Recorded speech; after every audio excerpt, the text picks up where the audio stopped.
Madame Fatou Mbow, pouvez-vous vous présenter et nous parler de votre parcours personnel et professionnel? Je m'appelle Fatou Mbow, je suis la créatrice de Falewa Locks, qui est une structure qui œuvre pour des conseils pour le patrimoine immatériel africain.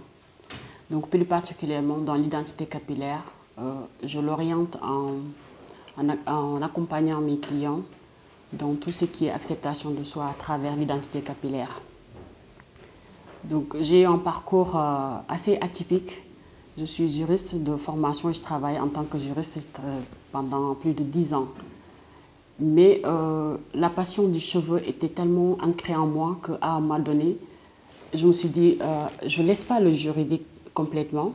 J'ai créé une structure où j'ai regroupé les deux activités. Du coup, mes clients qui sont du côté locks sont les mêmes clients qui sont du côté juridique. Donc j'ai deux activités en un seul. Mais le plus impactant, c'est les locks. Et aussi, j'ai développé cette structure parce que la prise de conscience qui m'est arrivée avec l'apparition des cheveux crépus, qui est difficile à gérer. Donc les gens, ils n'arrivaient plus à vraiment entretenir leurs cheveux, à vraiment les manier. Et donc les locks sont arrivés comme une sorte de solution qui apporte un gain de temps et un gain d'argent. Qu'est-ce qui vous a inspiré à créer Falewa Locks? Alors, Falewa Locks est venu d'une double prise de conscience.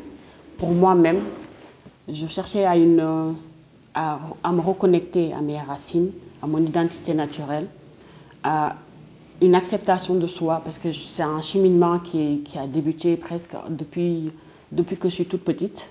Mais en 2020, la prise de conscience est arrivée avec le développement personnel. Je me suis formée en tant que coach pour être coach. Et donc, à ce moment-là, je me suis rendu compte qu'on n'était pas libre. On n'était pas libre dans notre façon d'être, dans notre façon de penser, dans notre façon d'exercer même nos métiers. On était tout le temps sous les influences, surtout occidentales. Et donc, à partir de ce moment, je commence à chercher. Et je faisais que des tresses, en fait, à la base. Je faisais que des tresses, mais ça me donnait pas cette valeur que je cherchais, en fait. Les tresses, on les enlève à chaque fois, on les remet, on perd des cheveux. Et nous, en tant qu'afro-descendantes, on ne savait pas qu'on avait assez de cheveux. Mais avec les locks, je me suis rendu compte, quand je suis allée aux États-Unis, je me suis formée par là-bas, parce que j'ai ma soeur qui a son salon, et une autre Kenyane qui m'ont formée vraiment en une journée, on va dire. Et j'ai commencé à me rendre compte que les locks, c'est quelque chose qui fait rester les cheveux dans la tête, en fait. Quand tu commences à avoir des locks, les cheveux prennent du volume et de la longueur. Et donc je me suis dit, mais pourquoi ne pas créer cette structure? À l'époque, à Bordeaux, il n'y en avait quasiment pas. Donc j'ai créé cette structure pour accompagner ces femmes. Je ne viens pas leur dire changer de façon de faire, changer de manière d'être par rapport à votre identité capillaire, mais je les accompagne. C'est-à-dire la prise de conscience est d'abord ancrée en toi et que tu commences à la révéler.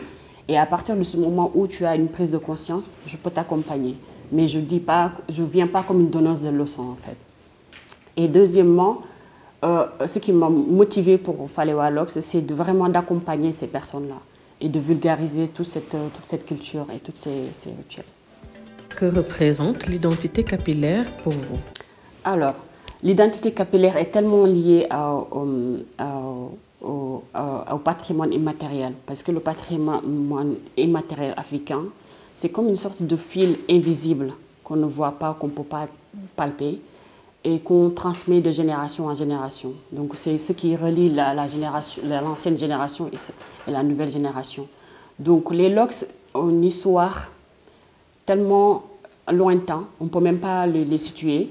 Et dans toutes les parties du monde entier, on se rend compte que les locks ont eu de l'impact dans la société de l'Inde, de l'Afrique, de l'Europe. Même les Européens portent des locks, du Jamaïque, partout.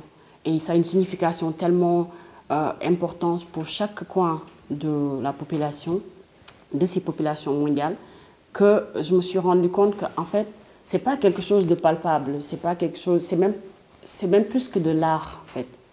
Donc c'est pour ça que j'ai pensé le mettre dans le patrimoine immatériel africain, pour notre part de l'africanité.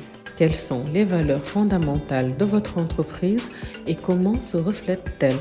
Alors, mes valeurs sont de 4 ordres. Donc, il y a l'authenticité. Les personnes qui sont loxées essayent de révéler leur authenticité. C'est plus que de l'esthétique, en fait. C'est une sorte de parcours intérieur. Tu es à l'intérieur, tu regardes à l'intérieur de toi. Qu'est-ce qui est fondamental dans ta vie? Est-ce que c'est de porter des cheveux des autres personnes, ou est-ce que tu admets que toi-même tu as de la valeur même si tes cheveux sont courts, sont crépus? Donc ça, c'est de l'authenticité. L'estime de soi et le bien-être aussi, parce qu'à partir du moment où tu acceptes ta propre identité, que tu te dis, moi je suis quelqu'un de confiante, j'aime ma nature personnelle, j'ai pas envie de changer, de me dénaturer, là ton bien-être ressort aussi. Et aussi une valeur de transmission, parce que c'est très, très important. J'organise des séances de formation, de masterclass. Et ça permet de vulgariser plus. Ce ne sera pas que moi qui le fais dans une zone déterminée, mais c'est d'autres personnes aussi qui ont appris à le faire. Et ça, c'est important. Et aussi tout ce qui est bien-être et estime de soi. Parce que quand tu es loxé, la personne qui décide déjà de se loxer, c'est quelqu'un qui a déjà réfléchi. Et c'est très, très important. Quels sont, selon vous, les principaux défis liés à l'acceptation de l'identité capillaire? Alors, les défis sont énormes, mais le principal défi, c'est de transcender la transformation, en fait, d'aider les gens à se reconnaître eux-mêmes. C'est ça qui est le plus important, parce que, pour donner un exemple concret, la femme africaine, surtout sénégalaise, on a tendance à vouloir tout le temps changer de coiffure, changer de tête, être une personnalité comme quelqu'un, on se compare beaucoup. Et là, pour quelqu'un qui va se loxer, la problématique c'est que est-ce que je peux l'enlever automatiquement? Il te pose des questions, est-ce que je pourrais l'enlever d'ici 2 ans? Je peux l'enlever d'ici quelques années? Est-ce que mes cheveux, je suis obligée de les couper? Donc à chaque fois, penser à plus tard. Alors que la décision de se loxer, c'est vraiment de laisser derrière soi tout ce qu'on faisait qui ressemblait à quelqu'un d'autre et de se concentrer sur nous-mêmes. Donc ça, c'est un défi énorme. Et la plupart des personnes que j'accompagne, hommes ou femmes, ils ont du mal à se dire que est-ce que je peux aller en entretien d'embauche avec mes locks? Et ça, c'est problématique parce que tout simplement, la discrimination capillaire est tellement partout. Les gens considéraient le cheveu ou les locks comme quelque chose de sale ou quelque chose. En fait, c'est méprisé, en fait, tout simplement. Et là, c'est un défi énorme pour nous de faire comprendre aux personnes que les locks, c'est quelque chose de vraiment joli, de puissant. Et les personnes qui les portent sont fières de les porter. Et c'est des personnes qui ont fait un travail interne d'abord, avant de sortir leur beauté extérieure. Quelles pratiques ou rituels recommandez-vous pour prendre soin des cheveux? Alors, en Afrique, on a la chance d'avoir tout sur place. Donc, on n'a pas besoin d'aller acheter des produits à l'extérieur. On a des rituels ancestraux qu'on peut appliquer ou moderniser. C'est-à-dire que les bains d'huile, c'est quelque chose qu'on fait depuis des années-lumière. On peut les faire, les bains d'huile, pour nourrir vraiment les cheveux et pour les hydrater, pour favoriser la pousse. Aussi au niveau du lavage, on n'a pas besoin de beaucoup de produits aussi. Moi, je conseille un seul produit pour le lavage, du savon noir, et c'est terminé. Et pour les locks particulièrement, j'ai testé un produit de cheveux pour les locks. C'est juste des herbes naturelles végétaux qu'on met en infusion et qu'on pulvérise sur les locks. Ça donne du volume et ça permet aussi la longueur des locks. Et ça donne de la brillance parce que c'est des herbes qui sont adaptées uniquement que pour les locks. Et aussi, il y a plein de conseils, parce que ça fait partie de mon accompagnement, des conseils d'entretien de cheveux, parce que tous les cheveux ne sont pas pareils.